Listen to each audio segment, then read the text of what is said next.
nga Puding. Pali kog like, share, subscribe sa isang YouTube channel nga Puding ug isang Facebook page nga Puding. Maayong adlaw ka natong tanan. Kumusta naman ang imuha nga kinabuhi sa pagmangalagad sa Ginoo? Dili na to sa ipon nga nangalagad ta sa Ginoo wala na tay mga problema. Nangalagad ta sa Ginoo wala nay mga circumstances, consequences nga maabot sa ato nga kinabuhi. Mga kaigsuunan, mga kahiyalaan. Wala ra na sa kumingking kung atong basihan ang imong kaagi sa kaagi ni Kristo. Ang pangutana karon nga mga panahon, kumusta ang imong pakigrelasyon sa Ginoo?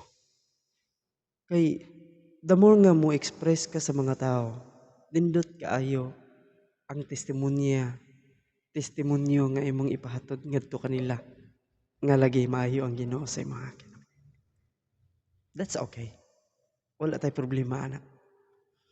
Pero kumusta man ang imong relasyon personal sa Ginoo? Makaingon ba ang Ginoo ana?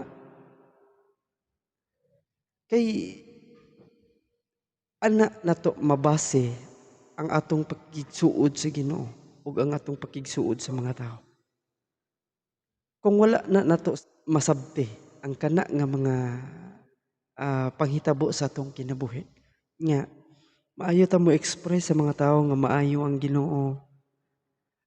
Dot ang akong relasyon sa Ginoo nga kinahanglan maghahinta og panahon para sa Ginoo.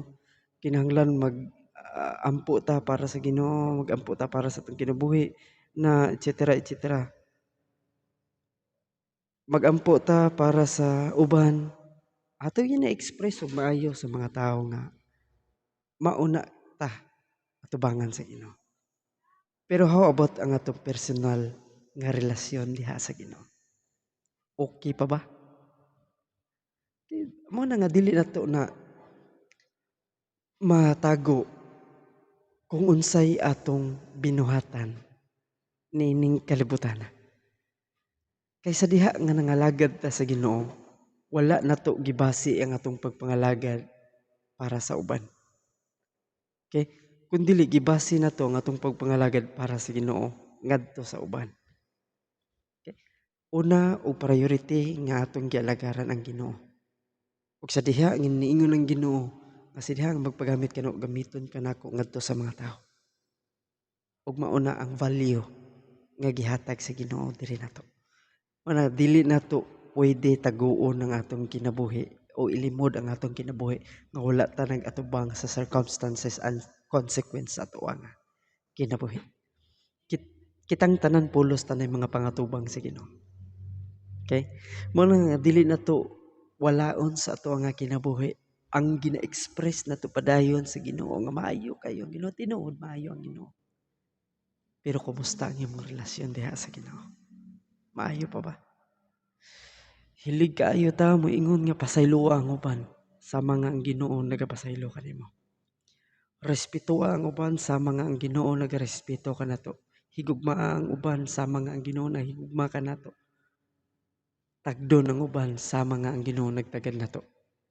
Pero nag-express, nag-self-proclaim ta sa atong kinabuhi nga mismo sulod sa atong kinabuhi layo di ay ang mga tao sa imo nga kinabuhi.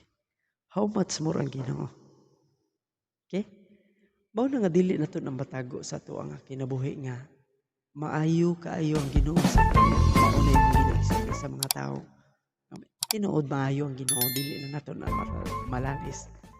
Pero ang ikaw nga nag-express nga maayo ang Ginoo, maayo ba ka sa Ginoo? Maayo ba ka ngadto sa mga tao? Okay?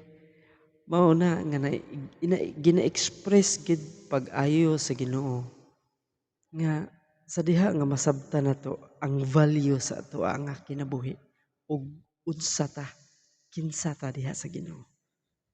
Dako kay tag bili para sa Ginoo sa pag-ingon sa Ginoo nga love one another. Higugmaon nato ang matag usa. Og package na ni ana sa diha nga ningon ang Ginoo higugma ang imong isikataw. Sa diha nga nag-ingon ang Ginoo nga higugma ang imong sikataw. Nag-ingon ang Ginoo pasaylo ang imong sikataw, tagdang imong sikataw, at imanang imong sikataw, amumahang imong sikataw, etc. etc. etc. etc. Ingon ana ang values sa Kristohanon. Og dili na nimo malalis ngano man mao lagi na ang value sa Ginoo diri nato. Mo nga dili nato matago kung unsa ang gina-express nato sa tong kinabuhi. Okay? Wala ay naa kay consequence, naa pud tay circumstances sa ato ang kinabuhi.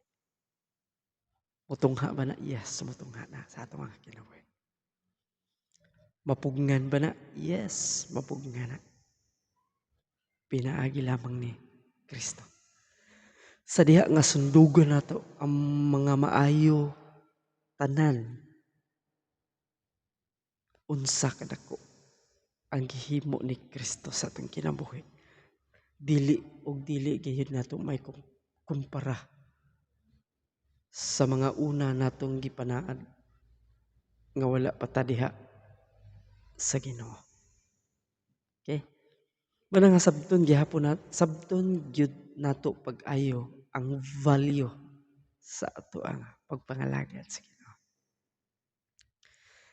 Kay dili nato na malalis nga daghan ang mga tawo karon nga nagaingon nga nagaampo ko para nimo.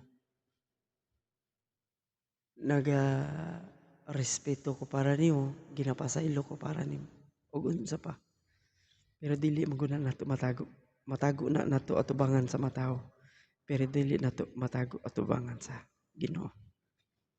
Ang pinaka-importante gid nato nga himuon higugmao nato ang Ginoo sa pug-os natong kinabuhi. Labi na ang ato ang kasing-kasing. Kay mosunod ra na ang bahin sa pagigugma nato sa mga tao.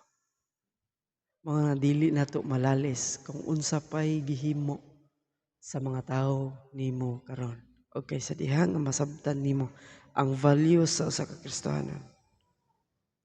Maka 100% ka atubangan sa Ginoo. Higugmaa ang Ginoo sa tibuok nimong kinabuhi. Kay ipakita sa Ginoo diha kanimo nga nga ikaw nahigugma sa imong isikataw.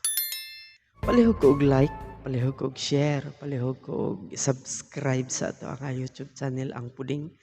Makapadayon paghapon ta sa pag-explore sa mga inspirational and motivational videos nga maghatag nato og lamdag dugang nga pagsabot mahitungod sa pulong sa Ginoo, mahitungod sa mga kasinatian nato nga mga paglawig niini nga kinabuhi. Espirituhanon nga kinabuhi. Dili lalim nga kita makasugakod ta niini nga klase. Pero sa diha nga masabtan nato ang papel nato diha sa Ginoo. Di makagarantiya ta nga ang Ginoo nag-uban nato padayon. Mabuhay tayong lahat. God bless. Bye-bye.